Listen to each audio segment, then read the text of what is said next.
Shubhodaya, very good morning. Welcome back to our channel Honey Divide Retriever. So this is our mini blog 3 part 1. Night ನಾನು ಮತ್ತೆ ಹನಿ ನನ್ನ husband ಎಲ್ಲಾರನ್ನು walking ಅಂತ ಹೋದ್ರೆ ಹನಿ full ಗ್ರೌಂಡ್ನ running ಮಾಡ್ಕೊಂಡು ಬಂತು. ಆಮೇಲೆ ನಾವು ಡೈರೆಕ್ಟಾಗಿ ಹೋಗಿದ್ದು ಸೋಮು ಚಿಕನ್ ಕಬಾಬ್ಗೆ, ಕತ್ರಗುಪ್ಪೆ ಬ್ರಾಂಚಲ್ಲಿ ಇರೋದು. ಕಬಾಬ್ ಅಂತೂ ತುಂಬ ಚೆನ್ನಾಗಿತ್ತು. ನಾನು ಫಸ್ಟ್ ಟೈಮ್ ಟೇಸ್ಟ್ ಮಾಡಿದ್ದು ಅಲ್ಲಿ.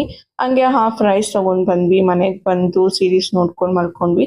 ಮಾರ್ನಿಂಗ್ ಎದ್ದು ಫೇಸ್ ಕ್ಲೆನ್ಸ್ ಮಾಡಿಕೊಂಡು ಮಿಲ್ಕ್ ಕುಡಿದು ಏನು ನಾಷ್ಟ ಮಾಡೋಣ ಅಂತ ಯೋಚನೆ ಮಾಡ್ತಿದ್ರೆ ಎಗ್ ತಿನ್ಬೇಕನ್ನಿಸ್ತು. ಸೊ ಎಗ್ ಪಲ್ಯ ಮಾಡೋಣ ಅಂದ್ಕೊಂಡೆ ಚಪಾತಿ ಜೊತೆ.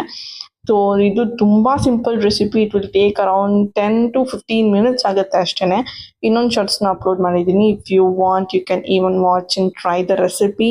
ಆಮೇಲೆ ಹನಿಗೆ ಸ್ವಲ್ಪ ಊಟ ಹಾಕಿದೆ. ಊಟ ಹಾಕಾದ್ಮೇಲೆ ನಾನು ಹನಿ ಗೊತ್ತಲ್ಲ ಮಾಮೂಲಿ ಕುತ್ಕೊಂಡು ಜಗಳ ಆಡ್ಕೊಂಡಿದ್ವಿ ಸೋಫಾ ಮೇಲೆ. So this is the video for first half. Thank you so